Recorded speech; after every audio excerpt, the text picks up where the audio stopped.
Welcome back to the AOL, the Anatomy of Life podcast, a podcast that has a unique perspective on health, resilience, and living with intention, and on a mission to whole person health. Unlike other health and wellness podcasts, this one brings a fresh approach that challenges mainstream ideas and dives into the many dimensions of wellness.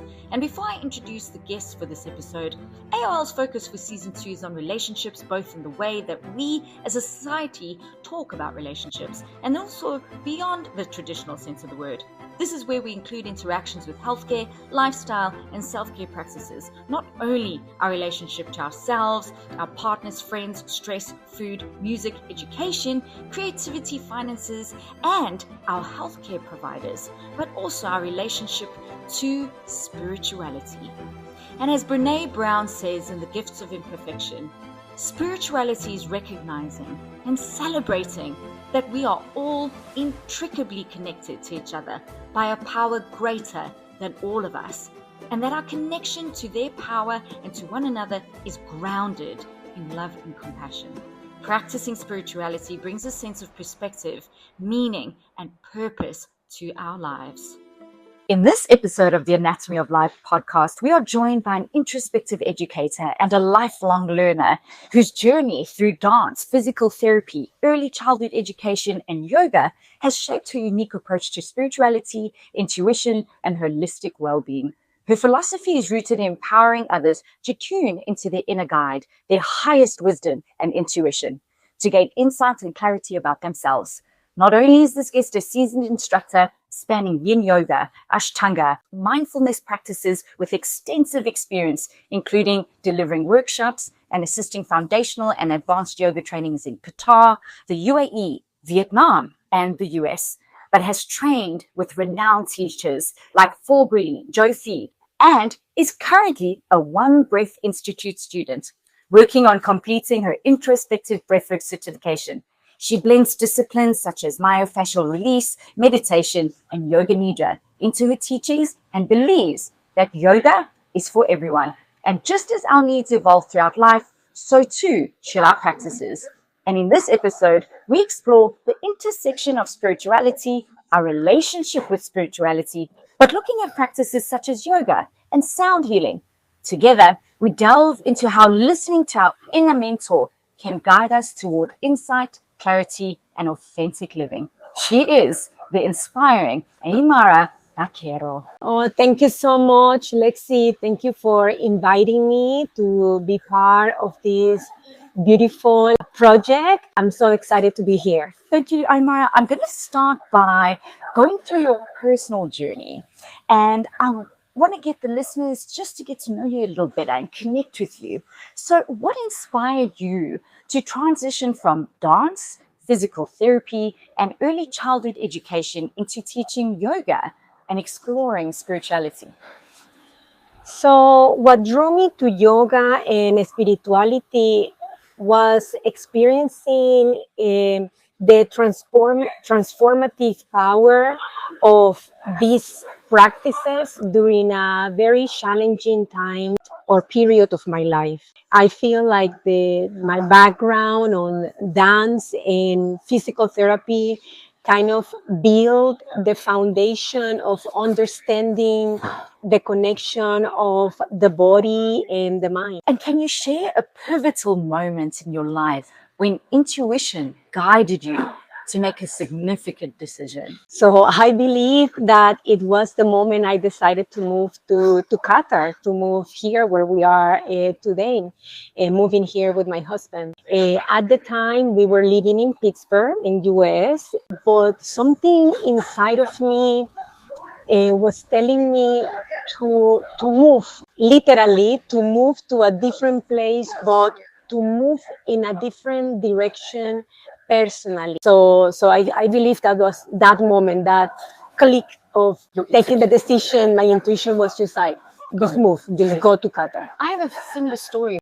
I went through quite a transition. I was in corporate and then I moved to physical. I was always physical during corporate, but then there was a big change. I opened a business. So I went fully corporate to fully physical and opened a business. So it was like massive changes and the business didn't do well. I didn't financially plan well. And when you're in a difficult moment, it's difficult to hear your intuition. It's difficult to tune into it. But I flowed. I rode that wave, and it came to this point where I received an email, which I thought was a hoax. You know, people will laugh at the story, and it was to move. So first, my intuition was telling me move, but my logic, so to speak, was saying this is a hoax. Yeah, and I left the email alone. But luckily for me, the universe pushed hard enough, and I got a follow-up email, and everything in my life was falling apart. That was actually the only option left. Yeah, was to move. And you know, I could have probably stayed in South Africa, but my too intuition said you got to move, and it's got to be now. Because if it's not now, you're not going to be on the path you need to be. And so mine was similar. It was also not only a physical move, but it was like a mental shift. It was an emotional shift. Yeah, interesting. And that's starting to understand spirituality. So how do you define spirituality, and what does it mean to you personally? So to me, spirituality is a deep connection to something greater than ourselves. And this not necessarily means religious, eh, but it's a profound sense of interconnectedness with life, with everything around us. And it just, this connection moves beyond something material. In what ways do you think then spirituality connects to everyday life and decision making? So spirituality for me, it influences how we relate to others. You know, like I'm saying previously, it's like this deep connection with everything around us. So spirituality influences the way how we connect with others, how we make decisions, and how we navigate challenges. I think that it provides a framework for understanding our experiences and finding purpose in daily life. We were both Pisces. Yeah. We are actually born on the same day. Yay! So for all the listeners, we both, Aymara and I, are born on the 18th of March, which is actually the cusp of Pisces and Aries. The reason I bring that up is because I never connected it to my star sign or astrology or anything like that. When I first met you, my decision to connect with you was so profound. The first time I went into, now if people don't know this, Aymara, and you should have heard it in the bio, Aymara actually is a sound healing practitioner. And I went to one of, I'll never forget this day. It's still, I get goosebumps as I talk about it. I came into your sound healing class. It was not my first. I had been to others. And I knew who you were. We had, we were colleagues in the industry. We worked for the same companies. And so I knew who you were. Walked in and I was immediately relaxed. Now, side note, not all sound healing practitioners make you feel that way. And immediately I felt a bond, and we hadn't said any words to each other. It was your essence that I felt was in the room when I walked in. You took us through the beginning, you connected us to our body, and you began the sound. It felt like I was not in my body, but I was still connected to me and a higher source. There was something else that moved me. I didn't cry like as in a heavy cry, but tears were down my face. And I remember going home, and at the time I was struggling with sleep. I couldn't sleep. I couldn't really connect to myself. I was struggling with connecting to others. I was isolating a lot. I was going through what most people call depression, but I was just going through what I called the dark nights of the souls. Yeah. A lot of my shadow side was coming through. And that sound healing brought me back to myself, because I just put my trust in you. My intuition said, trust Aymara, let it take you on a journey. And that's how that interconnectedness of that spirituality comes in. So first of all, I want to thank you so much for the service you provide in the sound healing. It truly is healing. I got addicted to sound healing, and you would just give me space for myself. I am so happy and glad to hear that you found that session was beneficial for you at that point in your life. So if anyone's going through difficult time, guys, I do recommend trying out a sound healing. You are literally laying on the floor. There is nothing invasive about it. Maybe your thoughts mightn't be invasive, but there's nothing painful. A lot of people go, oh, but isn't that related to yoga and that means pain? And I'm like, no, it's not. Speaking of yoga and spirituality, How does yoga serve as a bridge to spirituality? You can say that yoga is union. That's kind of like the definition, right? So yoga naturally bridge the body and the spirit through mindful movements, or we call it yoga asanas, and the breath. So the connection of the breath and the movement. So through these physical postures and the mindful breathing, the students or the practitioner often find themselves naturally drawn to this state of deep awareness and a deep connection with themselves. And as we connect deeply with ourselves, we find that kind of imaginary line of a connectedness or connection to source. I find that yoga is that bridge, that line that you cannot see. So do you believe that there's a particular style or practice of yoga that best fosters spiritual growth? Why or why not? So I find that, there are so many styles. So rather than to think about kind of like a favorite style or a particular style that is the best, I find that it's more about being open to see what is the style that you connect the most with. Uh, we find students, some of us maybe connect to very vigorous or dynamic yoga practices. Other people or practitioners connect more with gentle restorative or yin practices. So I feel that is authenticity what matters here more than any style.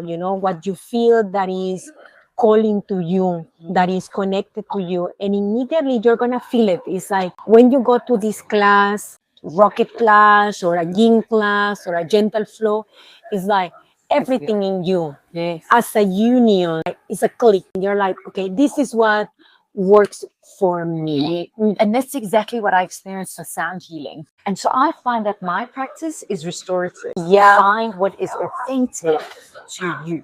Yes, no, you are correct. And also, I believe and I feel that is being able to stay open to what we need on different moments of our life. If you notice, maybe when you are in your teen years, there is something that you like more than probably what you're doing now. Like my experience, I started with very vigorous vinyasa classes. I was drawn to that when I started doing yoga, and now it's completely different. What my whole being is moving towards to is practices that are like you, more restorative, gentle on my body. That's what my body as a whole crave right now. Yes. At this moment in my life. Key to mention for listeners who are maybe starting yoga is that your practice will change. Yeah. As your life does. And that then brings me to your intuition and inner wisdom. What role does intuition play in your yoga practice and your teachings? So intuition is there all the way.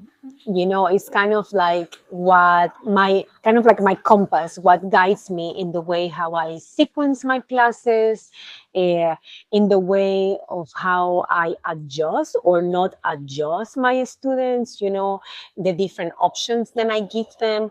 And also the intuition is there guiding me in the way how I hold the space on all my classes, the yoga or sound healing or my mindfulness or breath work is there. It's like the foundation. And it helps me just to stay kind of like attuned, grounded, but also open to keep that connection with everybody in the room flowing. How can someone begin to tune into their intuition if they feel disconnected from it? This one's a big one for me. Yeah. Even though I'm Pisces and all that. And intuition is basically our groundwork as a water sign. But I do sometimes feel disconnected from my own intuition. Yeah, I think that we all experience that. So this is a really good question. I find that probably the main thing is to start to practice having moments in the day where you can simply pause. And when I say pause is from whatever you're doing, anything that you're doing, putting the kids to bed, or I don't know, like helping them with the homework, or you are busy cooking for yourself or the family, or whatever it is that you're doing. Take a moment, pause, maybe go to a different room, maybe go to the bathroom and lock the door and breathe. And after, just listen, but listen with the whole body, waiting for that moment where messages start to be sent your way. Yes. Just pause. I think that will be my advice. Maybe pause. Set a timer on your phone or watch or whatever it is that you use this day. Like, okay, 2 times in a day, pause for 2 minutes, Yes. and start practicing that. Pause, stay quiet, and listen. I've recently come back from Sri Lanka and I got this tattoo. It's a pause tattoo. I read the book, The Power of Now. Have you ever read that book? Yeah. By Baquero. Mm-hmm. It's a very dense book. You really need to reread it. It's right now. He makes you really focus on the present, and it's difficult for us because we're constantly thinking about the future and the past. And he's telling you, be present in the moment. And off we go to Sri Lanka. I've read the book. I completed 11 books in 11 months. That was the final book. And this symbol is in that book.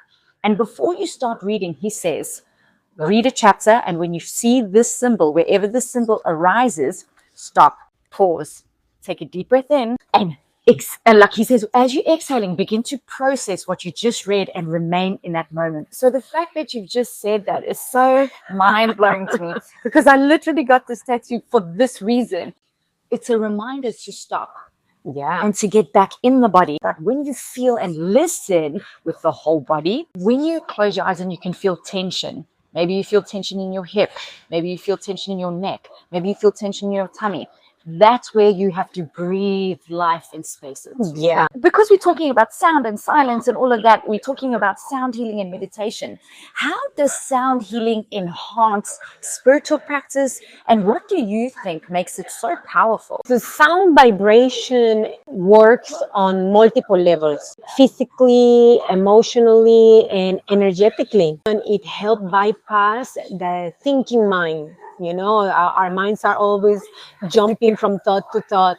And we call it in yoga, it's like the monkey mind, jumping from one branch to the other. Yes. So sound vibration helps bypass that thinking mind, the monkey mind, to access deeper states of consciousness, healing. When you bypass all of that, you find that pause, kind of like the vibration helps you access that pause moment where you can go through all the noise, even if, yes, you're hearing sounds, but the sound helps you kind of navigate a moment where you can pause and you can really access yourself and heal yourself. As a youngster, I always felt energy. I didn't have the language for it when I was younger. So hearing that there are people that talk about frequencies, vibrating at a higher level, and feeling and getting access to that healing. Can you describe a transformative experience that you've had with sound healing, either personally or with your students? So it's a personal experience. And I was a student attending a yin yoga class. I find that for me personally, it's very beneficial to attend group classes, I need connection. So attending group classes, and I went to a yin yoga class. And that particular day, the sequence that the teacher provided and the different postures, they were so challenging for me. It seems like the teacher knew what I didn't want it to do, and then she put all the poses that I wanted, together, and I'm like, oh boy. Yeah, the class was just challenging all the way, from the beginning. Like, I was feeling like my body was tense. It was just painful, kind of like, or not, I would change that word, not painful. It was just difficult to stay in the pose, you know? It was like my body was in constant tension and resisting the poses and resisting the class in general. So I attended this class because on the advertisement, it was a yin yoga and sound healing. And it was my first sound healing experience. I love yin yoga. Let's check. I have heard a lot about sound healing and read a lot about sound healing, but never attended and experienced it firsthand. You know? So I got there. I'm struggling. It was very difficult. And then at some point in the class, the teacher started playing the instruments, and this is gonna sound kind of like, oh, come on. But I'm telling you, she started playing the instruments, and it was like the sounds and the vibration of the instruments really travel and navigate deep inside of me, of my muscles to my muscle fibers, and it was telling my body just trust, surrender, and it was kind of like a tiny little voice like let go of control. And that was for me like a yes, okay, here we go. And I kind of like loosen up and kind of like my essence, my being drop into a deep level, a deep layer of ease. It's like from that first moment of like I'm resisting the pose, I'm trying to do this sleeping swan, this pigeon pose, and this hurts here. Oh my God, this is so challenging. And I'm like resisting to peace. With the vibration, yes, exactly. Peace and ease. It's just like, you know what? That's how I felt in your class. And I just dropped in. It was like a transformative experience that day. And what I experienced and felt and sensed, I wanted to create spaces like this teacher created for me, for others. When you experience that, you really feel, I chase it now. I know maybe I shouldn't, but I do chase it now. Mm-hmm. I'm like, I want to find that space again. And so now that we all know that you're teaching, I want to go through teaching philosophy. Your philosophy emphasizes equipping students with tools for off the mat use. What are some examples of these tools and how do they support spiritual growth? I think that some of the tools I will suggest, the first one will be breath work, or just to breathe. That's kind of the first thing that you need to have there. The breath guides you in everything, and breath work is also a good tool. Nowadays, we live in a society, in a world that is, and you mentioned it today at the beginning, constantly moving, asking of us to be also moving with it, switching from this, go, go, go. The breath, it will be that tool that helps you pause, as I mentioned before, to calm yourself, those moments of like nervousness or anxiety or doubts in life. The breath will help you to pause so you can listen, listen with the whole being. And also, as you pause, do body scanning. I say like listen with the whole body, but if you're like, I don't know what you're talking about, do body scanning. It's like, bring your awareness, bring your mind down to the toes. Take a moment there, breathe a few times just on the toes, go higher to the ankles, go higher to the knees. And on that way that you're scanning the body, maybe that's when you will start to open doors and windows so the message that the body is sending your way, it can come through and you can listen. And mindful movements, moving in any way, of course, I love yoga, but I also now love running, Pilates, or whatever it is that you feel that is what connects with yourself. Like I mentioned before, some people will be drawn to yoga, others like just go for a walk. stay connected. And that will be a way to support the spirituality, because you start again with that first connection, that is a connection to yourself. We live for a long part disconnected. It's like our physical body is a hologram, and we're to pause, to breathe, to find a connection with yourself, to then expand and find a connection to other living things. So how do you create a safe and supportive space for students to explore their spirituality in your classes? I feel that, when I come to the class, I try to create classes that are based on no judgment. A class where everybody's welcome, where you can come as you are that day. Every day we're different. So it's just a space where there is no judgment, where you can be your authentic self, where you can leave those masks that we wear throughout the day. So you can remove all of those masks, and you have a space where you can be yourself, when there is no judgment, when there is no criticism, where you have your boundaries, and you know that your boundaries are going to be seen, respected. Just creating a space where your experience of the practice is going to be honored. And that then brings me to cultural and global influences. How have your travels and teaching experiences in different countries influenced your perspective on spirituality and yoga? So throughout the different places that I have been, I think that one common denominator is this desire for connection. We want it.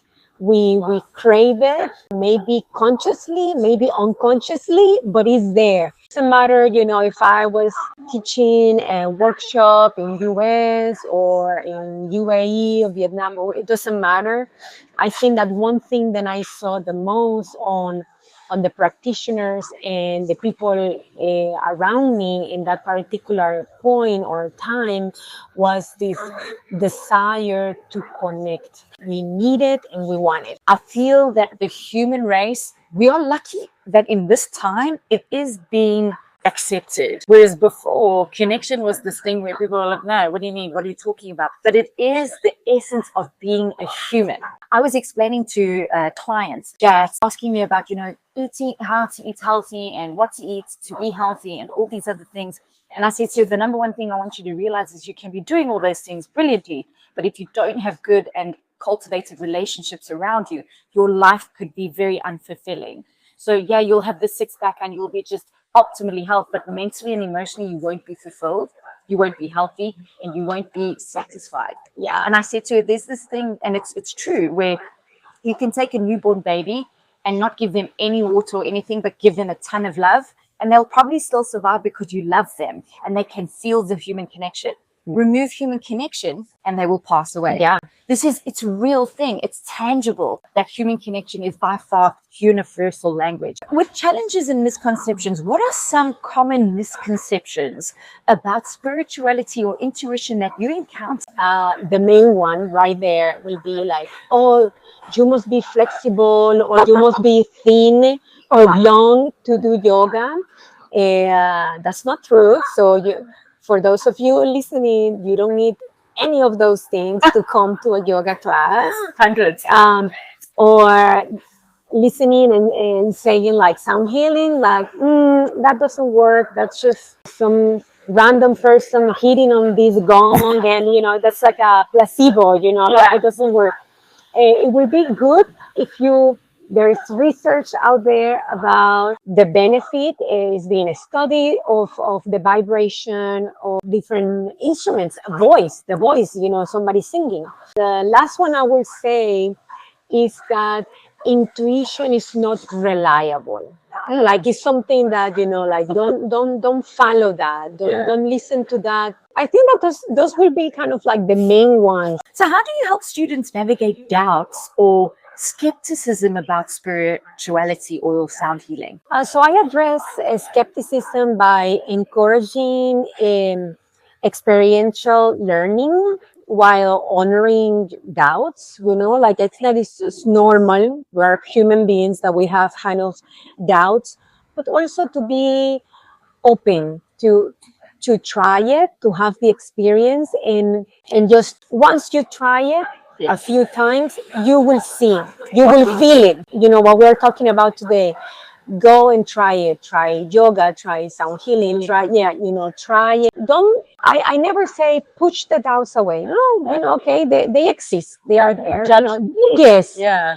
But experience the experience. Yes. And then from there, then Make a call. Yeah, exactly. Being mindful of that and around belief systems, how do mindfulness practices complement yoga and then deepen our connection to spirituality? The definition of mindfulness, just starting there, you will have your answer. So mindfulness is non-judgmental, moment-to-moment awareness. So for me, mindfulness creates a space between the experience that you're having, and the reaction. Not having a preconceived idea of how it's gonna be, and then you have the experience, take a moment, and then you can have a reaction. But without that Preconceived notion. yes, correct. What role do belief systems, whether it's personal, whether it's cultural or religious, play in shaping our relationship to spirituality? So personal belief naturally color spiritual experiences. So kind of like your beliefs are gonna shape in a way your spiritual experiences, but they shouldn't limit it. I encourage a lot to exploring beyond that familiar framework while honoring cultural roots. So you have your beliefs. Yes, they are gonna shape a little bit, but also they should not limit you. They should not kind of like put you into a box with a lid on. You can experience, and you can be open to other things. We're going to move into some actionable insights. What advice would you give someone just starting their journey into exploring their spirituality? So I might sound repetitive, but I will go with it because that's what my intuition is telling me right now. So it will be going back again to stopping, pause, take a small pause during the day, maybe, like I say, 1 minute, 2 minutes, whatever you feel that it works for you that day. I never say like, oh, you need to breathe and meditate for is 30 minutes or nothing. Like, no, like maybe you have 3 kids. Pause for whatever is the amount that you can. I will expand a little bit more on like meditation, because people have this also misconception like, oh, to meditate is like the books, you need to sit and cross-legged and the spine need to be straight. And no, it's just, you can lay down, you can be on your back, you can be on your reclining chair, you can use the wall to support your spine. Just find a position that works for you, pause, breathe, and then body scanning is a meditation. Set your watch or an alarm. At the beginning, if you are new to this, start with something that is gross, kind of like just I'm feeling my big toe, my second toe. Then after you practice enough, maybe you can go deeper. Journaling. With journaling, don't have or have, go with the flow. But sometimes when you are just starting, yes, I have a cup of coffee in front of me. The cup is blue. The coffee is bitter. Whatever, that don't have any script. Let it out. And then you're going to notice eventually it takes you to what you really want to write, without realizing it. Without having like, oh, today I'm going to write about XYZ. Yeah. Start with grows the big picture, and slowly it's gonna take you into the core. Remove the full stops, the commas, if you make a spelling mistake, do not correct it. Do not correct. And you don't know what to say, write down, I don't know what to say. Yes. Could you recommend one simple daily practice to help others? I think I know what this is going to be, but to help listeners begin connecting with their intuition? So one simple one will be to take 3 conscious breaths. And when I say conscious breath, is to stay fully present as you are taking that inhale and that exhale. So taking 3 conscious breaths every time you transition from activities. Yes. You finish cooking, or you are about to prepare dinner, have all the ingredients, pause, take 3 conscious breaths, begin cooking whatever you're cooking, your pasta, your chicken, your whatever is. You finish cooking, you sit at the table, you're about to eat by yourself or with a partner or a friend. Pause, take 3 conscious breaths, and begin to eat. It's just 3 conscious breaths. The pause and a breath is a reset. We're going to go into some final reflections. If you could leave listeners with one thought or message about the importance of their spirituality and intuition, what would it be? It will be to remember that spirituality isn't about reaching some distant goal. It's about embracing the journey of self-discovery, always with curiosity and compassion. So be compassionate with yourself, and that your intuition is always speaking. Is always speaking to you, learning to listen with your whole being is a lifelong practice worth cultivating. This question is by far one of my favorite questions to ask every single guest. And at the end of each episode, I like to ask my guests something I call the invisible impact or legacy question, because I believe we each have an impact on the lives that we touch, often in ways that we can't see directly. So as we wrap up, I'd love to know, what's one unseen or invisible impact that you hope to leave behind, not from this conversation today, but in your life's work? I think that, wow, it's making me a little emotional here, but thank you for asking this. I think that one thing that as a legacy, invisible impact will be the fact that I want to always create a space where people feel that they belong. That they belong. It's not that they need to try to fit in, but that I create a space where everybody that encounter myself, that's just in front of me or come to my classes, they belong there. Where can people connect with you for information about what you do? Give us your social media. Yes, so you can find me on Instagram at aymara.baquero.yoga. And in there you can see, you have access then for my website, and you can also send me a message there, for breath work, yoga, one-on-one. We can, if you have you have a friend or a group of friends that you would like to Gift something. yes, have a session with them, or a gift, a birthday gift, or I think that's one of the best presents in the world. yeah, so you can contact me there and send me a message, and we can talk together about what will work for you. Aymara, it has been such a privilege and honor to talk with you today and to share space with such an amazing human being. And I am so privileged to have met you and to have you in my life. So thank you for joining the Anatomy of Life podcast. Yeah, thank you. Thank you so much. Thank you to all our listeners, and remember to follow us on Spotify, Apple Podcasts, and Instagram to get alerts of our next episodes. Leave a review and a comment, rate us, and send us messages on what you would like to hear on the podcast. And here is to your health.